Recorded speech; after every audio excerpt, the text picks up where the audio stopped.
A Alemanha nazista foi o Estado alemão entre 1933 e 1945, quando foi liderada por Adolf Hitler e seu partido nazista, que governaram por meio de uma ditadura totalitária.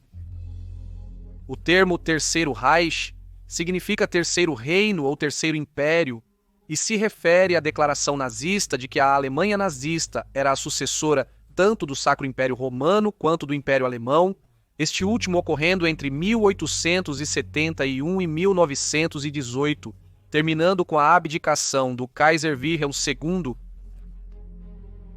Na Alemanha nazista, a vida era árdua. Apesar do baixo desemprego, os trabalhadores enfrentavam baixos salários e más condições.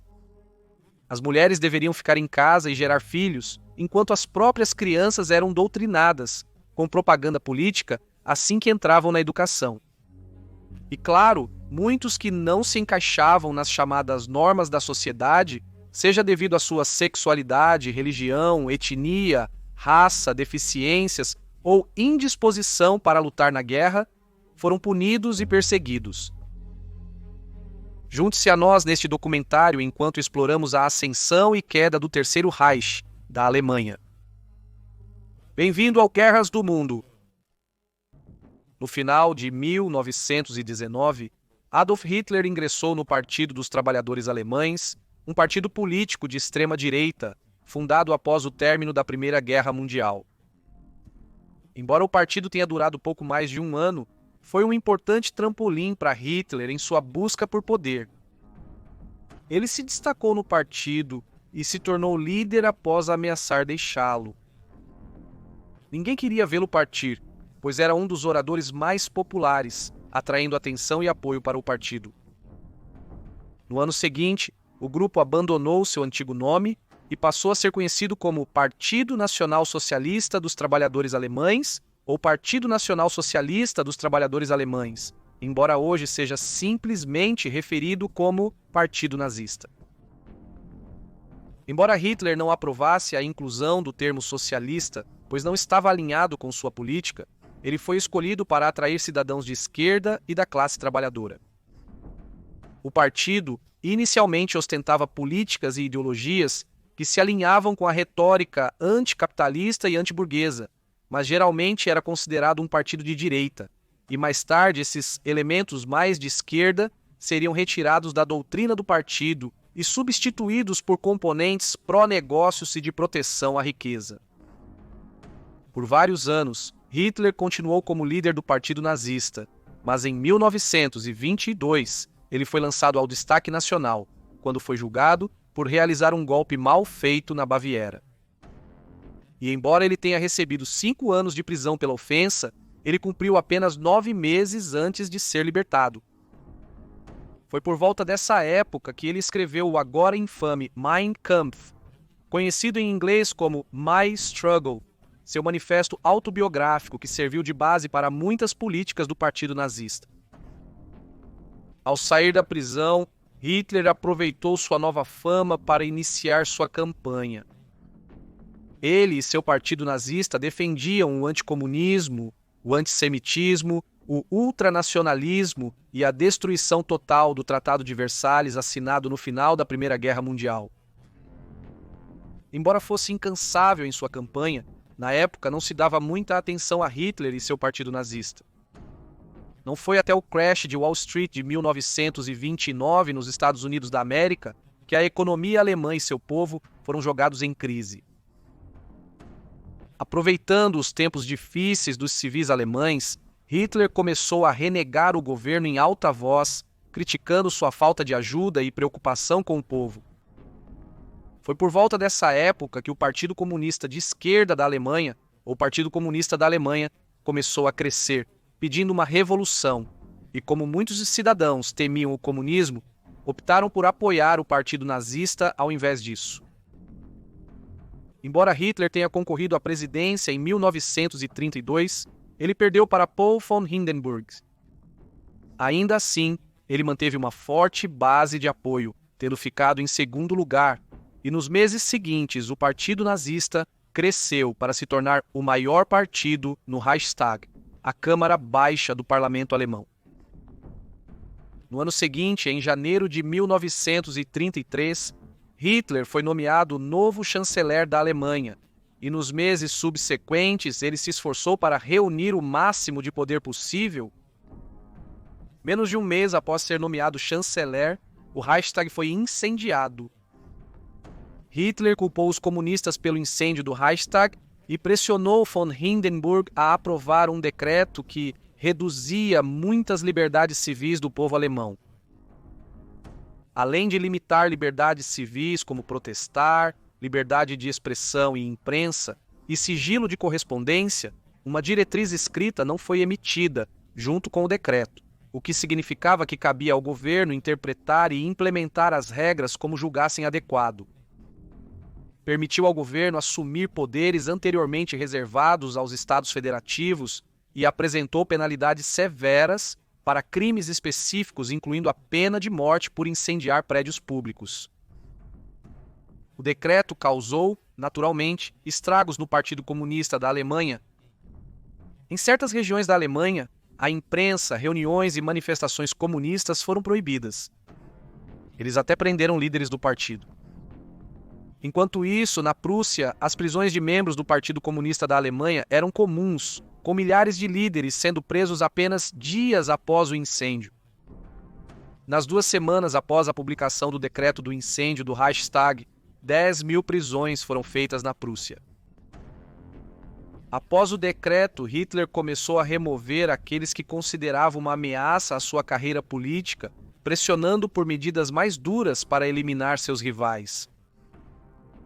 E assim, surgiu a Lei de Habilitação de 1933, uma lei que dava ao gabinete alemão, e especialmente ao chanceler, o poder de fazer e aplicar leis sem a necessidade de serem aprovadas e supervisionadas pelo Reichstag ou pelo presidente von Hindenburg. Isso permitiu que Hitler evitasse os sistemas de equilíbrio e controle, criados para impedir que um político proeminente como ele abusasse do seu poder.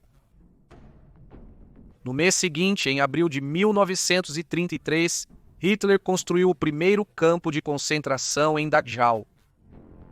Inicialmente destinado a opositores políticos, como comunistas e social-democratas, mais tarde o campo também recebeu criminosos, invasores estrangeiros e judeus. Depois desse mesmo mês, foi aprovada a Lei para a Restauração dos Serviços Civis Profissionais. Este ato é considerado um dos primeiros exemplos da legislação severamente racista e antissemita, pela qual o partido nazista era famoso e procurava remover indivíduos judeus e não arianos de cargos do serviço civil. Muitos foram forçados a se aposentar, mas alguns, principalmente aqueles com laços comunistas, foram demitidos completamente. Não tinham permissão para exercer cargos como professores, juízes, advogados, médicos ou qualquer função dentro do governo. Em maio, escritórios sindicais foram demolidos, líderes sindicais foram presos e grupos de sindicatos foram forçados a se dissolver.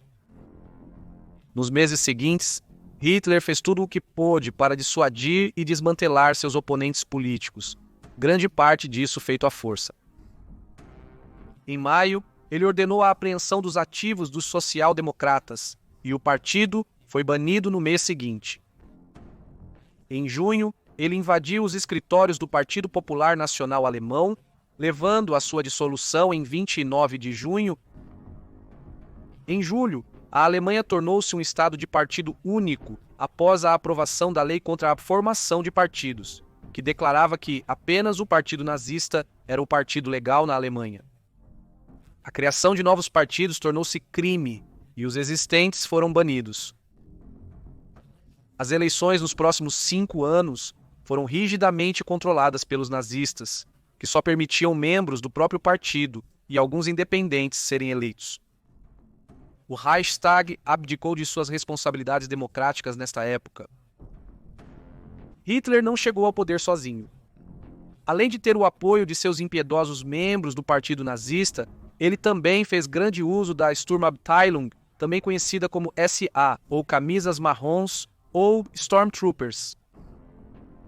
Este grupo paramilitar foi oficialmente fundado em 1921 para ajudar na proteção dos nazistas enquanto apareciam em público em comícios e assembleias, para interromper as reuniões de adversários políticos e para lutar contra as unidades paramilitares de outros partidos, incluindo a unidade do Partido Comunista da Alemanha, chamada Rotfront-Kämpferbund.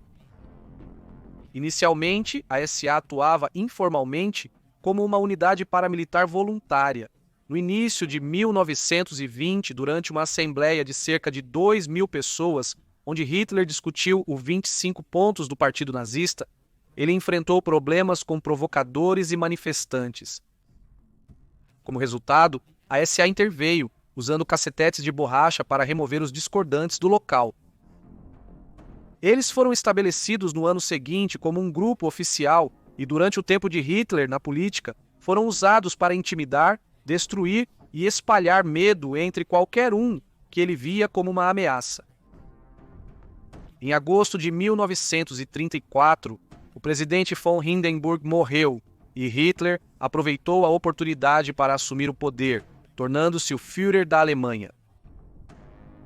Apenas 2 meses antes, ele havia escrito para um correspondente britânico, citação, "Ao risco de parecer que estou falando bobagens, digo-lhe que o movimento nacional socialista durará 1000 anos.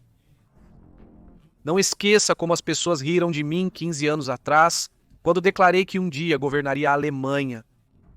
Eles riem agora tão tolos quanto quando declaro que continuarei no poder."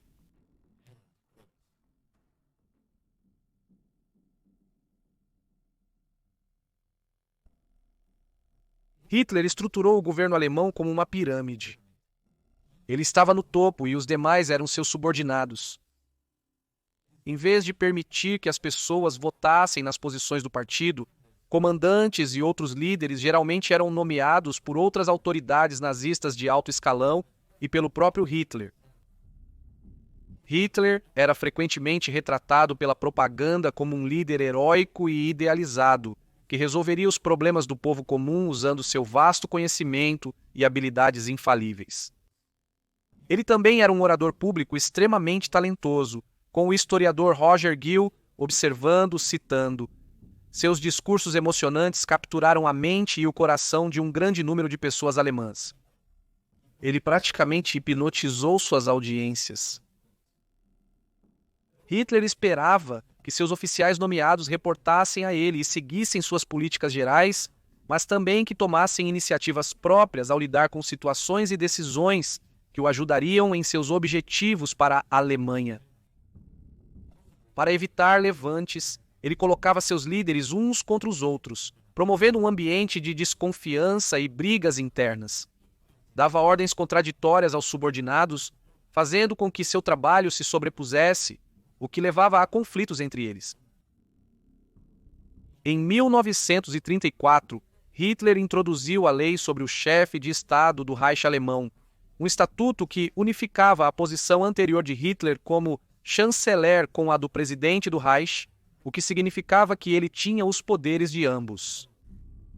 Isso também significava que só o próprio Hitler poderia se demitir de sua posição. Logo após a tomada de poder de Hitler, servidores públicos e membros do exército foram obrigados a jurar lealdade e obediência incondicional não ao seu país, mas ao Führer. Ele se posicionou de tal maneira que sua palavra foi considerada mais importante do que a lei. Por exemplo, quaisquer atos que ele sancionou, incluindo assassinato, eram legais, ainda que o assassinato fosse considerado um crime. Muitas leis permaneceram em vigor após sua tomada de poder, apesar dos tribunais começarem a emitir mais sentenças de morte. Condenados por múltiplos crimes, inclusive menores, poderiam ser presos pelo resto da vida, e milhares de pequenos delinquentes, como ladrões e profissionais do sexo, foram detidos sem julgamento. Hitler estabeleceu o Tribunal do Povo em 1934, depois que se descontentou com o resultado do julgamento de Leipzig. Em julho de 1933, 5 pessoas foram acusadas de cometer o incêndio do Reichstag em fevereiro. O julgamento de Leipzig ocorreu entre setembro e dezembro daquele ano, no Supremo Tribunal do Reich. No dia 23 de dezembro, Foi declarado que, embora os juízes acreditassem que existia uma conspiração comunista para incendiar o Reichstag, não havia provas suficientes para ligar 4 dos 5 acusados ao ataque incendiário. Como resultado, apenas o holandês Marinus van der Lubbe foi condenado pelo crime e sentenciado à morte. Ele foi executado em 10 de janeiro de 1934. O Tribunal do Povo foi encarregado de uma série de crimes para lidar, incluindo, mas não se limitando ao derrotismo, traição e mercados negros, mas muitas vezes abordava questões ainda mais mesquinhas, como fazer piada com o Führer ou ser um comunista. Crimes como o primeiro eram referidos como desintegração da capacidade defensiva, e, portanto, os acusados eram severamente penalizados e condenados à morte. O tribunal era conhecido por concluir julgamentos rapidamente, muitas vezes sem apresentação de evidências ou argumentos, enquanto o presidente Roland Freisler atuava como promotor. Ele nunca recebeu resistência da defesa e raramente se aliou a eles. Ele ignorou o procedimento adequado e os padrões de lei e justiça, e muitos referem-se a ele hoje como um tribunal de faz de conta. Durante o regime nazista, todos os advogados foram obrigados a se associar à Associação de Advogados Nazistas, permitindo seu controle pelo regime. Essas mudanças no sistema judicial resultaram na diminuição das taxas de criminalidade, porém o número de crimes puníveis com pena de morte aumentou de 3 para 46. Mesmo os libertados da prisão frequentemente não podiam ir para casa. Eles eram, em vez disso, levados para campos de concentração, reforçando as decisões tomadas pelo tribunal e ajudando nas investigações de supostos crimes, e estava a Gestapo, a força policial secreta da Alemanha, criada por Hermann Göring, uma das figuras mais proeminentes e poderosas do Partido Nazista, em 1933. A Gestapo era uma das unidades mais brutais e violentas de Hitler, conhecida por ter cometido horrores e atrocidades generalizadas durante sua existência. A Gestapo frequentemente visava opositores políticos, dissidentes, criminosos, bem como aqueles que não se encaixavam nas normas sociais, como homossexuais e deficientes, bem como pessoas romanis e judeus. Aqueles detidos pela Gestapo frequentemente sofriam abusos e eram colocados em campos de concentração sem devido processo legal. E a unidade era conhecida por vigiar a população alemã em busca de tais pessoas. Embora o medo que instigavam nos alemães muitas vezes promovia os cidadãos a denunciar uns aos outros. E grupos de oposição juvenil como a Rosa Branca, Piratas de Edelweiss e a Juventude Swing foram todos colocados sob observação da Gestapo. E, eventualmente, muitos de seus membros e líderes foram presos e condenados à morte ou enviados para viver em campos de concentração. Durante meados a finais da década de 30, a Gestapo infiltrou-se em muitos grupos de resistência e colocou seus membros em campos de concentração como forma de detenção protetora, já que não havia defesa legal para tal coisa. Além de aterrorizar seu povo, o Partido Nazista empenhou-se em disseminar seu ódio e preconceito por meio de propaganda e leis. Como sabemos bem, o racismo e o antissemitismo eram pilares básicos do dogma do partido, com os nazistas acreditando que a raça mestre superior era a raça ariana, efetivamente pessoas alemãs brancas, cujas raízes poderiam ser rastreadas até a Europa dos séculos XVIII ou XIX. Aqueles que não se encaixavam neste padrão, incluindo judeus, negros e ciganos, não eram considerados como da chamada raça ariana, pois eram considerados pelos nazistas como não europeus. Os nazistas acreditavam que raças inferiores haviam se infiltrado na sociedade e eram responsáveis pela exploração e repressão da raça ariana. Em setembro de 1935, as leis de Nuremberg foram promulgadas, proibindo relacionamentos físicos e românticos, incluindo casamento entre arianos e judeus. Posteriormente, as leis foram ampliadas para incluir qualquer um considerado não ariano, como negros e ciganos. As leis também proibiam que famílias judias empregassem mulheres com menos de 45 anos, e a Lei de Cidadania do Reich determinava que apenas aqueles de sangue alemão ou relacionado poderiam ser cidadãos. Para provar a cidadania, os alemães tiveram que rastrear sua ascendência até o século XIX, muitos contratando genealogistas para analisar registros oficiais e obter a documentação necessária. Uma vez concluído, a documentação relevante era enviada para o escritório do Reich para pesquisa de parentesco para revisão. Além disso, a cidadania poderia ser revogada ou negada a quem não apoiasse o suficiente o regime nazista. Embora os não-arianos fossem perseguidos, famílias, indivíduos e empresas judaicas sofriam mais sob a ditadura de Hitler, e seus ataques contra a comunidade judaica foram praticamente instantâneos após o decreto do incêndio do Reichstag e a Lei de Habilitação de 1933. Em março daquele ano, a SA atacou vários negócios e sinagogas judaicas e um mês depois, no dia 1º de abril, Hitler declarou um boicote nacional aos negócios judaicos.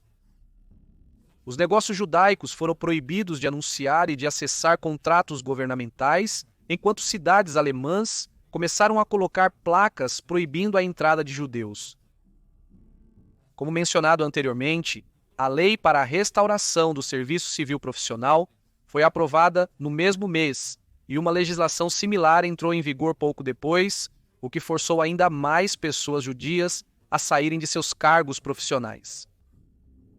Aqueles com pelo menos um pai ou avô judeu eram considerados não-arianos e foram pressionados a deixar o país voluntariamente. Em 1938, as coisas escalaram abruptamente quando, em 7 de novembro, Herschel Greenspan, um adolescente judeu, atirou e matou um membro do partido nazista e diplomata do escritório estrangeiro chamado Ernst von Rath. Herschel e sua família, como muitas famílias judias, enfrentaram grandes dificuldades nos anos anteriores, desde que Hitler tomou o poder. Em 1938, seu pai perdeu o negócio, seus irmãos ficaram desempregados e, na época do assassinato, ele descobrira que seus pais foram removidos à força de casa e enviados para Spongechin, um campo de concentração na fronteira polonesa. Após o assassinato, os nazistas instigaram um tumulto, onde a SA danificou e destruiu sinagogas, escolas, casas e outras propriedades judaicas por todo o país. Embora pelo menos 91 judeus alemães tenham sido assassinados, estima-se que mais de 600 indivíduos judaicos tiraram suas próprias vidas depois. Este episódio aterrorizante foi posteriormente chamado de Noite dos Cristais Quebrados, ou Kristallnacht, nome devido ao vidro quebrado nas ruas no dia seguinte, resultado do extenso dano causado aos edifícios. A SA foi ajudada por civis, bem como membros da juventude de Hitler, e no final, cerca de 267 sinagogas foram destruídas, mais de 7.000 negócios foram arruinados e cerca de 30.000 homens judeus foram presos e enviados para campos de concentração. Da atrocidade, o jornal britânico The Times escreveu em 11 de novembro: nenhum propagandista estrangeiro empenhado em manchar a Alemanha perante o mundo poderia superar a história de queimadas e espancamentos, de ataques infames contra pessoas indefesas e inocentes que desonraram aquele país ontem. Fim da citação. Nos meses seguintes, os judeus se tornaram prisioneiros, mesmo se ainda não estivessem em campos de concentração. Foram proibidos de dirigir carros, trabalhar, possuir negócios, visitar o cinema ou biblioteca, possuir armas e de frequentar a escola. A comunidade judaica como um todo foi multada em 1 bilhão de marcos para pagar pelos danos e ordenada a entregar quaisquer indenizações que recebessem por danos em suas propriedades. Até 1939, cerca de 250.000 dos 437.000 judeus que viviam na Alemanha haviam deixado o país. Outro programa horrível introduzido pelo regime nazista foi a Ação T4, que fez campanha para a eutanásia de pessoas com deficiência. Médicos especialmente selecionados foram trazidos para escolher pacientes que foram considerados incuravelmente doentes após os exames médicos mais críticos e então matar os pacientes, dando-lhes uma morte piedosa. Entre setembro de 1939 e setembro de 1945, entre 275.000 e 300.000 pessoas foram mortas em hospitais psiquiátricos na Alemanha, Áustria, Polônia, ocupada e no que era então conhecido como o Protetorado da Boêmia e Morávia, atualmente conhecida como Chechênia. Aproximadamente metade dos mortos foram retirados de asilos da igreja, geralmente com a aprovação das autoridades institucionais. Antes do início da Ação T4, cerca de 400.000 pessoas foram esterilizadas à força após a Lei para a Prevenção da Prole com Doenças Genéticas, que foi promulgada em 14 de julho de 1933. Das 400.000 pessoas, metade foi considerada mentalmente deficiente, enquanto outras eram vistas como impuras ou tinham um comportamento desviante. Trabalhadores sexuais, sem teto, criminosos e até mesmo aqueles vivendo em pobreza foram todos considerados indesejáveis para o regime nazista e por isso foram impedidos de ter filhos.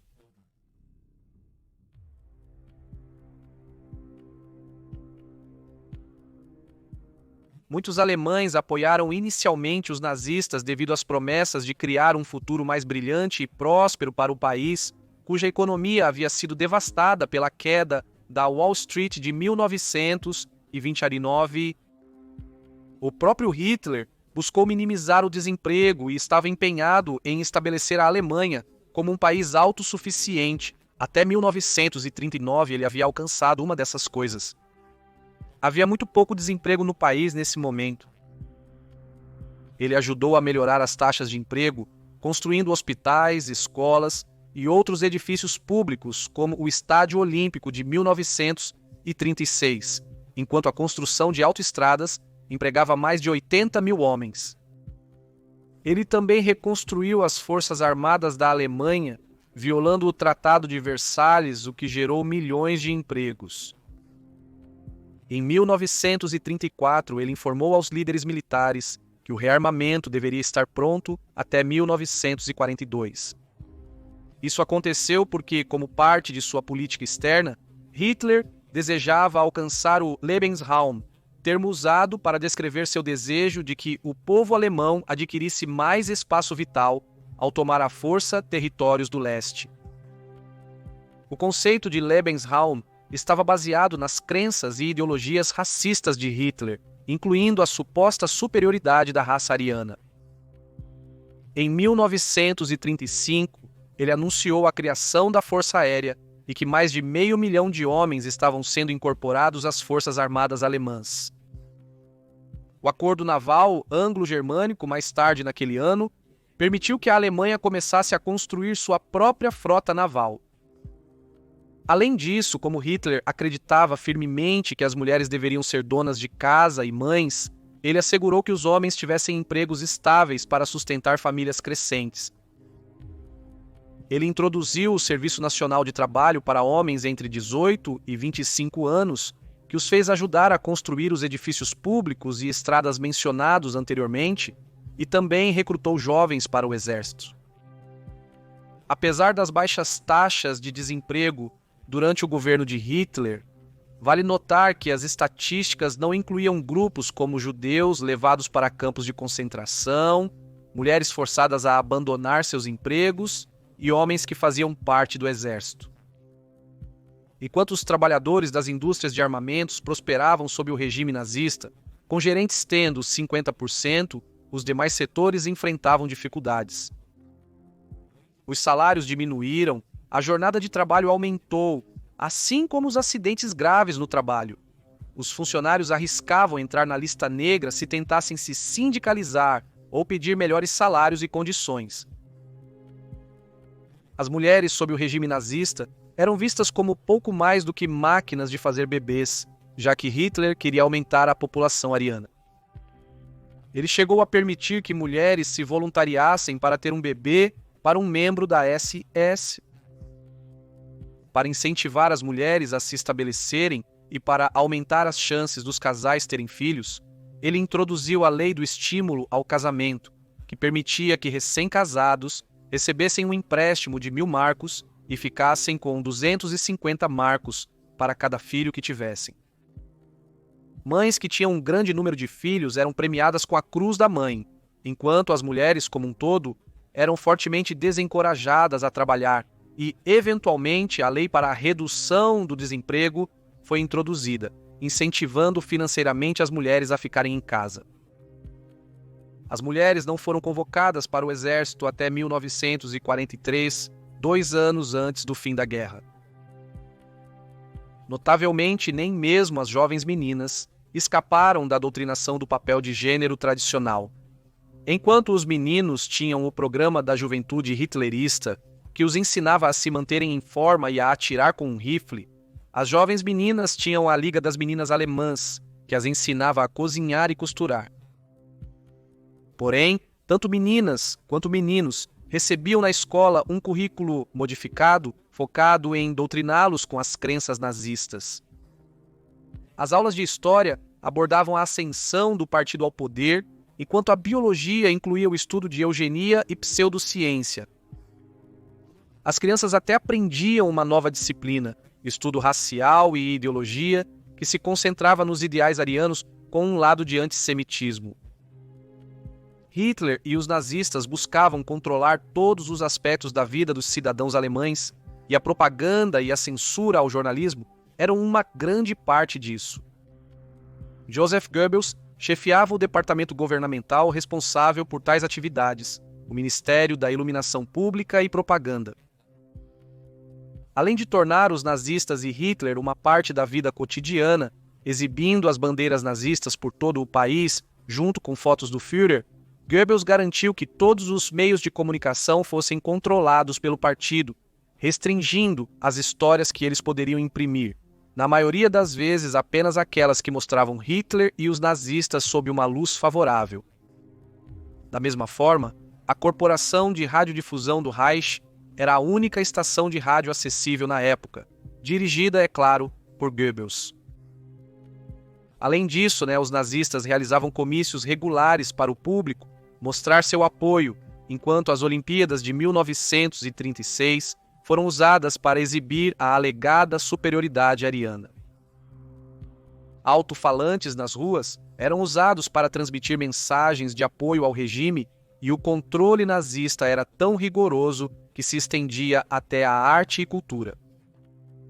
A arte moderna era considerada degenerada por Hitler e, por isso, mais de 6.500 obras foram removidas da exibição pública, enquanto os filmes exibidos na Alemanha só eram feitos se servissem ao propósito de ser uma propaganda útil. Eventualmente, os nazistas assumiram a produção e distribuição de filmes, fundando uma escola para cineastas politicamente confiáveis. A música clássica de compositores judeus foi proibida, mas as obras de alemães foram muito promovidas. A música jazz também era considerada um grande não pelos nazistas, e o regime era muito rigoroso sobre quais livros podiam ser obtidos e visualizados pelo público. Em 1933, eles queimaram milhares de livros que eram considerados representantes de ideologias que não se alinhavam com as dos nazistas, incluindo aqueles escritos por pacifistas, anarquistas, socialistas, sexologistas, comunistas e indivíduos judeus. Essas queimas de livros permitiram um ataque ao Instituto para a Ciência Sexual, uma fundação sem fins lucrativos com sede em Berlim, que foi o primeiro centro de pesquisa em sexologia no mundo e era liderado por Magnus Hirschfeld. As queimas de livros incluíram a obra de Magnus e os arquivos do Instituto.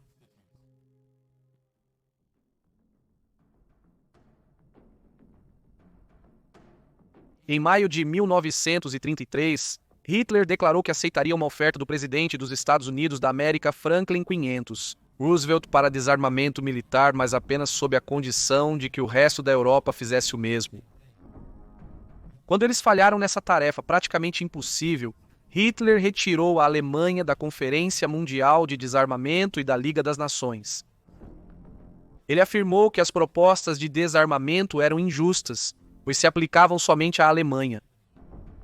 Ele muitas vezes falava de seu anseio pela paz mundial e até assinou um pacto de não agressão com a Polônia em janeiro de 1934, usando-o para apoiar suas alegações de que não tinha interesse em guerra.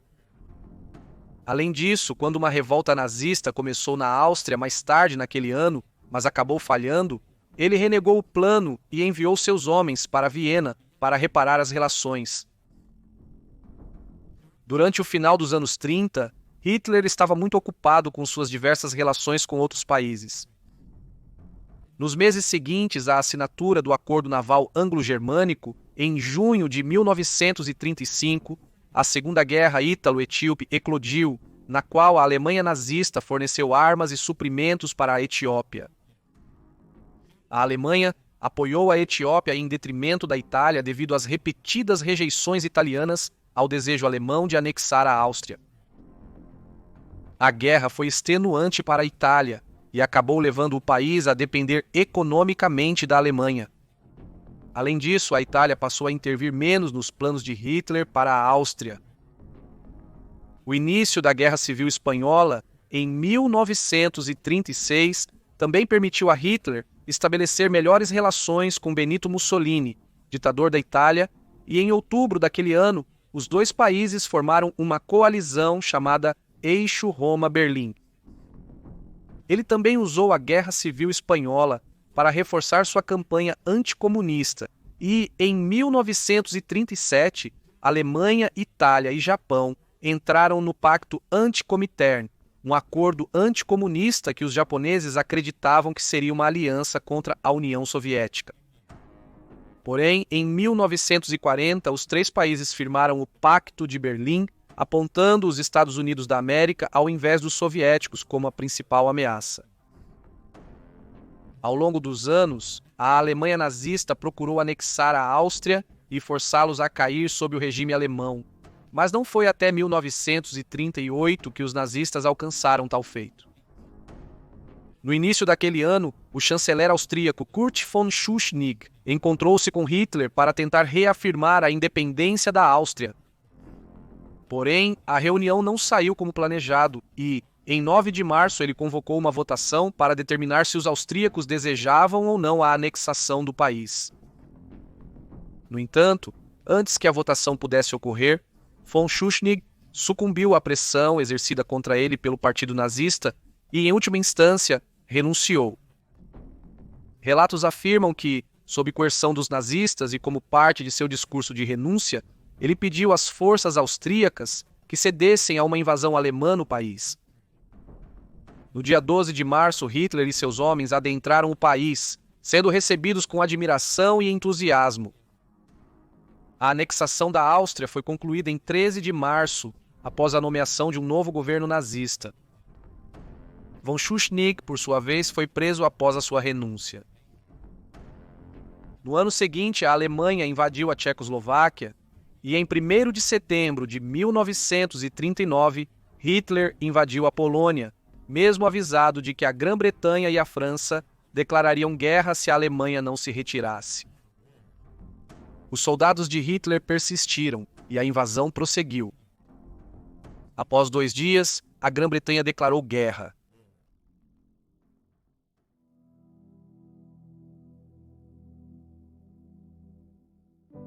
Em 29 de abril de 1945, soldados americanos entraram em Dachau, o mais antigo campo de concentração, e ficaram chocados ao encontrar milhares de prisioneiros esqueléticos abandonados. Quando o campo foi libertado, a Itália havia caído e a situação parecia sombria para Hitler e os nazistas. Era inevitável. No dia seguinte, Hitler tirou a própria vida no bunker subterrâneo, onde ele estava escondido em Berlim. Nos 2 anos antes da morte de Hitler e do fim da guerra, era claro que a Alemanha nazista desmoronaria sob a força dos poderes aliados. Os próprios homens de Hitler tentaram removê-lo do poder para negociar um acordo melhor para si, mas tentativas fracassadas de assassinato só o tornaram mais intransigente, levando-o a executar mais de 4.000 dos seus. Mesmo após a derrota de Hitler e da Alemanha nazista, a guerra prosseguiu no Japão. Somente em 2 de setembro que o general Douglas MacArthur, dos Estados Unidos da América, aceitou a rendição formal do país. A Segunda Guerra Mundial acabou após 6 longos anos e custou a vida de entre 60 e 80 milhões de pessoas, cerca de 3% da população mundial total, um número sem precedentes. A grande maioria dessas mortes foram de civis, muitos dos quais morreram em campos de concentração, incluindo os 6 milhões de judeus mortos durante o Holocausto. Também foram causadas 27 milhões de mortes apenas na União Soviética.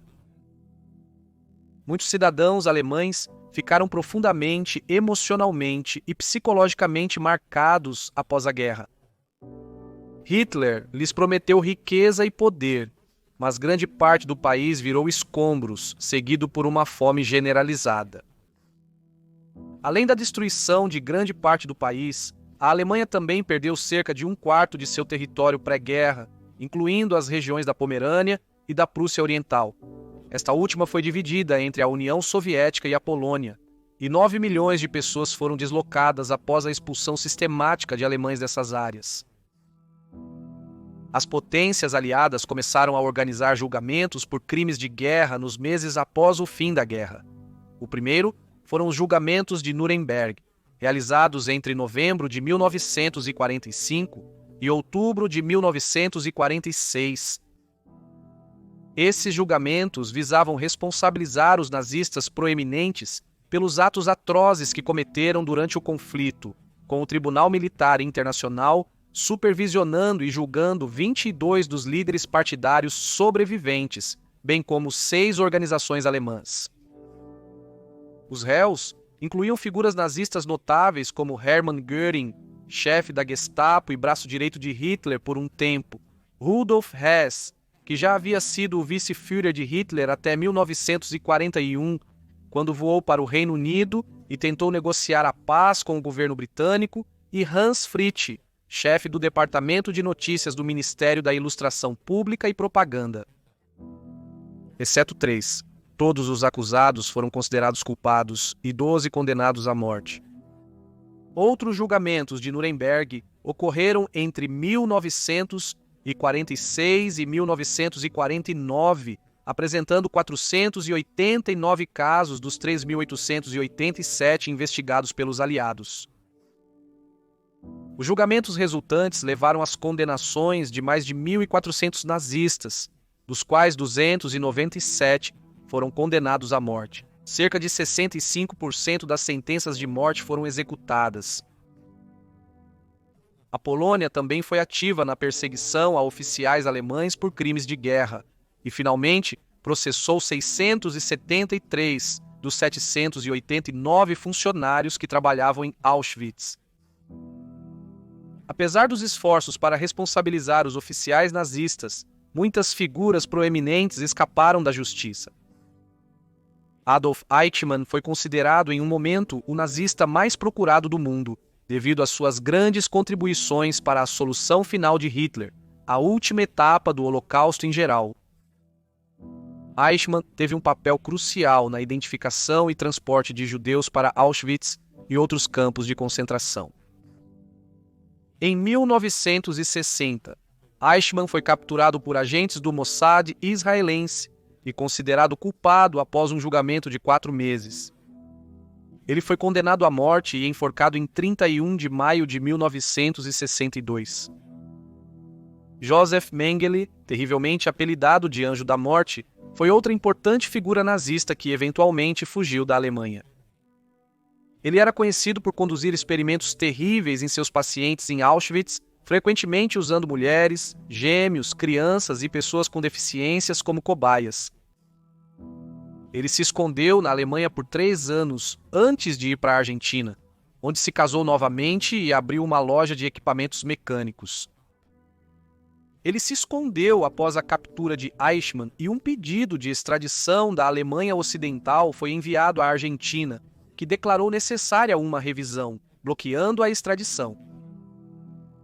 Mesmo perseguido por caçadores de nazistas, ele morreu em 1979 no Brasil. mas sua morte só foi confirmada em 1985, 6 anos depois.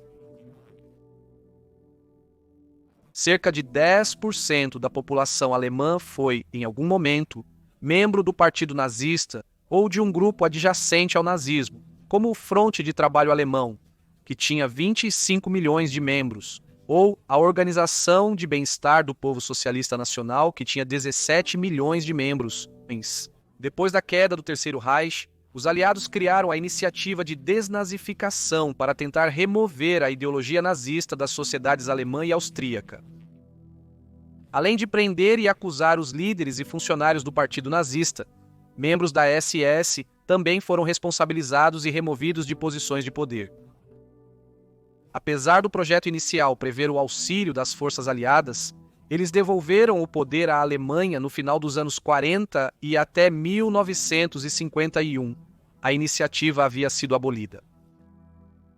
O entusiasmo e o desejo de ser minucioso estavam em alta no início do programa.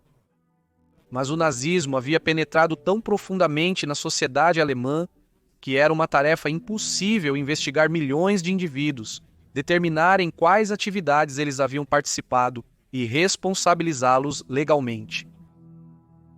Embora o compromisso com o programa logo se desgastasse, os aliados conseguiram alcançar algum nível de desnazificação, como expurgar publicações nazistas das bibliotecas alemãs, proibir o símbolo da suástica, outros emblemas nazistas e o próprio partido nazista, e pedir aos cidadãos alemães que preenchessem questionários sobre seu envolvimento com o nazismo.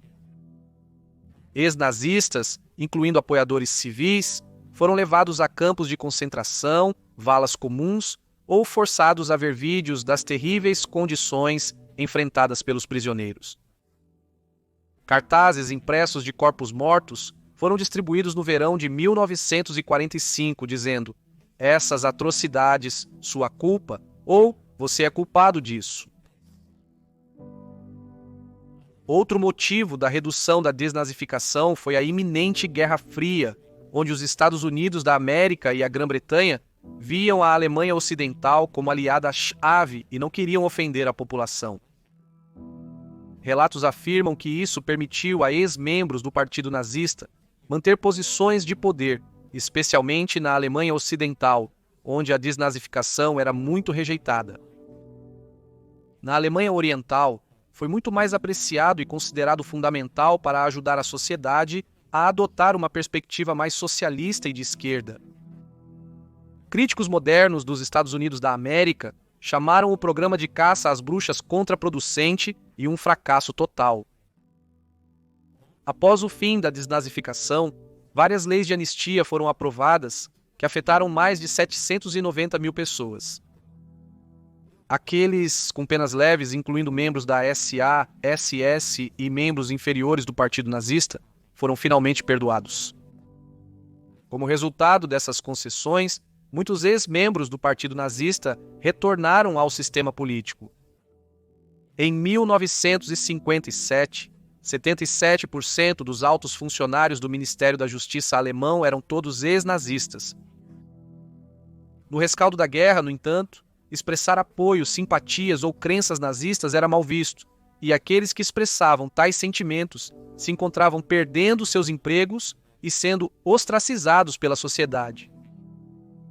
Muitos civis alemães sentiram um senso de culpa comum, mesmo que não tenham participado diretamente na guerra ou nas muitas atrocidades dos nazistas.